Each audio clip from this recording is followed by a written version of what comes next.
Sylvester Stallone stood in front of the brightly lit facade of the McDonald's in the city center, his hands tucked into the pockets of his black leather jacket.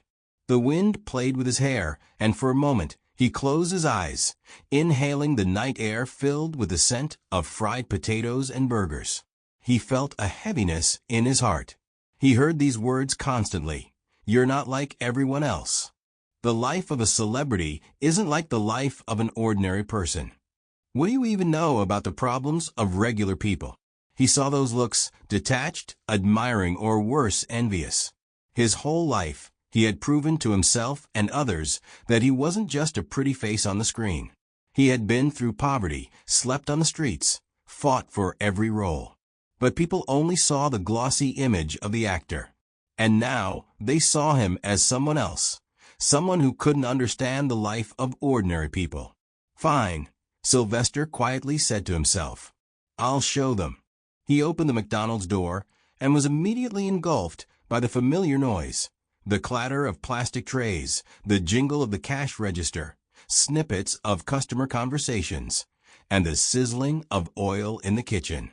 The line at the register was long, and only 2 workers were behind the counter, clearly struggling to serve everyone. "Next," shouted the girl at the register with a raspy voice. She looked young, about 19, her eyes shining with fatigue, but her voice had steel in it. Her name tag read Kate. She quickly punched in the orders, but customers impatiently whispered, glancing at their watches. Sylvester approached the counter, and Kate, without even looking up, said, "What would you like to order?" I came for an interview." Kate sharply raised her head, her eyes widening. "An interview?" "Yes. I'm scheduled for today." A voice from the kitchen called out, "Kate, how long are you going to mess around?" She nervously glanced at the kitchen, then turned back to Sylvester. "1 second," she whispered, and disappeared behind the door into the staff room. A minute later, a short man in a red shirt and black pants came out. His name tag read Kevin Manager. His eyes, peering over glasses, carefully scanned Sylvester from head to toe. "You really want to work here?" "Yes." "Do you have any experience?" Sylvester shrugged. "No, but I learned quickly." Kevin thought for a moment, then nodded. "All right. If you want to try, you can start right now. Put on the uniform." Sylvester took the uniform, a red t-shirt and black pants, and changed in the small staff room. His heart was pounding. He saw himself in the mirror. Sylvester Stallone in a McDonald's uniform. It looked almost comical. But there was meaning in it. He wanted to be ordinary. Stepping into the dining area, he stood beside Kate at the register. "Ready?" she asked with a slight smile. "I think so." A customer, a young man in a sports jacket, approached. "2 Big Macs, medium fries, and a Coke," he muttered, not even looking at Sylvester. Sylvester nodded and started entering the order, pressing the buttons on the register. His fingers fumbled at first, but Kate helped. "Like this," she suggested. Sylvester handed over the change, and the customer looked up. "Thanks." He lingered his gaze on Sylvester, then suddenly squinted. "Wait. You're Sylvester Stallone." Sylvester smiled gently. "Just doing my job. Next, please." The customer left, glancing back in confusion. The next visitor, a middle-aged woman with 2 children, also stared at Sylvester, but he remained calm. "What would you like to order?" he asked in a steady voice. Kate smiled. "Looks like it's going to be an interesting day." Sylvester glanced at the line, which was now forming, and felt a strange sense of relief. Here, behind the counter, he was just like everyone else. Sylvester Stallone, the famous actor and director, sat in his luxurious living room, feeling a certain emptiness inside. After many years of fame, recognition, and numerous awards, he felt that over time, it was becoming increasingly difficult to find genuine human connection. Recently, he had come across an article online where people often compared him to others, calling him extraordinary, special, someone who wasn't quite like everyone else. But for him, this had become more of a burden than a compliment. "Maybe it's just part of what I've achieved," he thought, looking at photos from his movie shoots, where he, as a heroic character, always looked strong and confident. But in real life, it wasn't that simple. People saw him as a star, not as an ordinary person. And although he appreciated his career, he began to feel that there was a wall between him and the people around him. One day, after another filming session, he went for a walk around the city, trying to escape his thoughts. He was drawn to an ordinary McDonald's on the corner, which looked so mundane and typical among the other buildings in the city. He wondered, what if I did something strange? What if I became just another worker at McDonald's? What if I proved to myself and others that I'm not just an actor or a star? Thinking about it, Sylvester decided that this might be his chance, a chance to feel like an ordinary person among others. He entered the establishment, shedding his celebrity status, wearing regular clothes, and even hiding his famous smile under a simple cap. Inside, McDonald's was typically noisy. Fries were frying, the smell of cheese and fresh buns filled the air, voices exchanged, and the sound of deep fryers buzzing. Sylvester approached the counter and confessed to the employee that he would like to work for a few hours. The employee looked at him in surprise, but there was no sense of awe or astonishment on his face. They simply began negotiations. "We have an open spot at the cash register. Do you think you can handle it?" the guy in uniform asked. "Of course I can. I'm ready to work," Sylvester replied, feeling how this simple gesture gave him the sense of being just an ordinary person.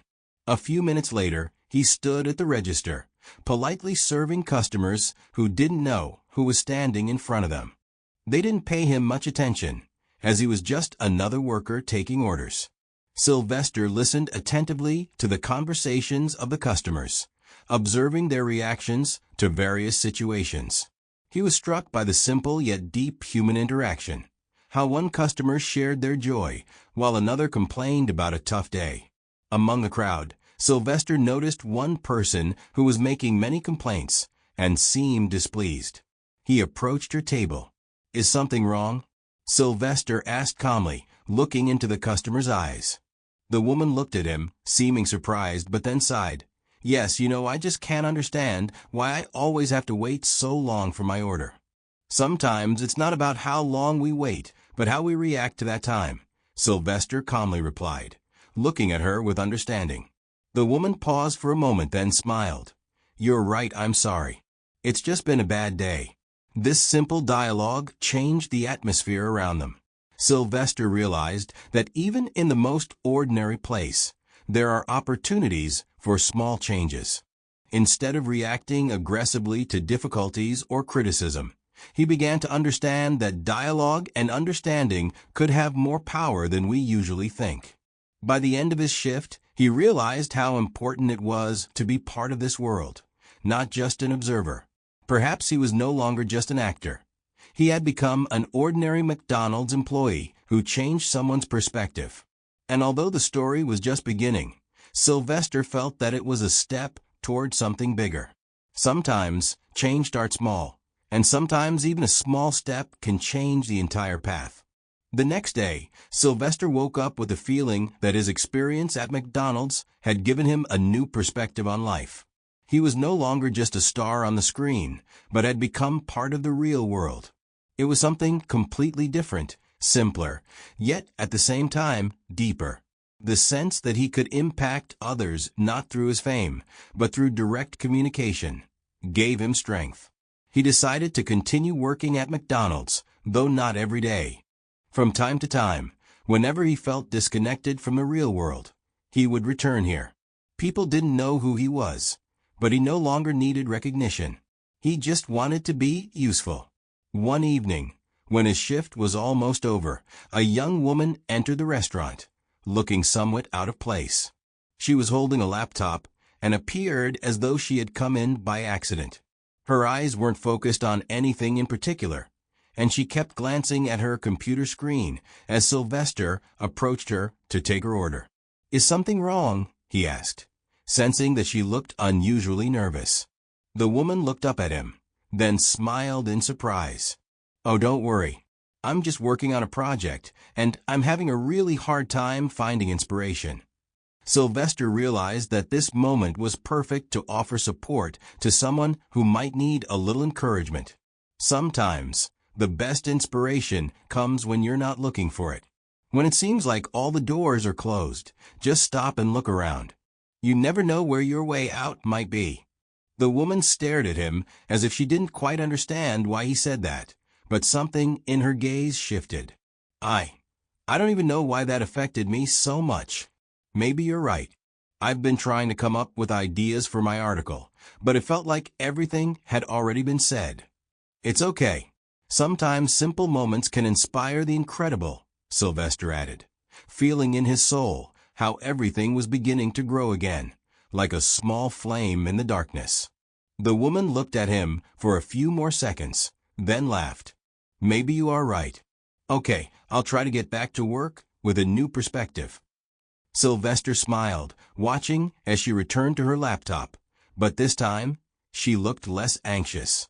He realized that these little conversations could change everything. He was no longer just an actor or a star. He had become someone who could truly impact the world around him, offering people a little hope and positivity. Before his shift ended, he noticed how his colleagues at McDonald's began to treat him differently. It was no longer just a matter of being a star. It was about real influence, the ability to change someone's opinion, even if it was with a small step. In his peace, Sylvester realized that he had found a new path, a new purpose. He no longer needed to be at the center of attention or featured on magazine covers. His strength was in simple, human actions. And every time he returned to McDonald's, he felt that this was his place, the place where he could truly change the world for the better, even if it was just for a few minutes. Sylvester understood that true fame wasn't about being known, but about being useful. And this lesson he carried with him into every new day of his life. Over time, Sylvester began to realize that his true fame wasn't in glamorous events or festive red carpets. It was in simple, everyday encounters with people in the chance to support them, even if it was just a few minutes of genuine conversation. He could feel his attitude toward the world shifting. He was no longer the guy everyone recognized on the streets, not the one invited to TV shows. He had become a man who found joy in simple moments. Working at McDonald's allowed him to be around people, help them, sometimes with just a smile or advice. His colleagues began to see him as an equal, without any fanfare, simply for his humanity. One day, a woman brought him a cup of coffee while he was working. She was grateful for the words of encouragement he'd given her a few weeks ago. It turned out that thanks to their conversation, she had been able to overcome her creative block and finish her article, which later won her an award. "We often forget how small words can change a life," she said. And that became an important milestone for Sylvester. He realized that his true place wasn't on a stage or in the spotlight. His place was here, among the people, where he could make a difference, even if it was a small step in the right direction. His life, though no longer the same as before with new projects and star-studded parties, was now more satisfying and fulfilling. He had found peace in being real, not someone others wanted him to be. And although sometimes he missed the glamour and excitement that popularity brought, Sylvester had found something far greater, true joy in being useful, not just famous. And that, perhaps, was his true victory.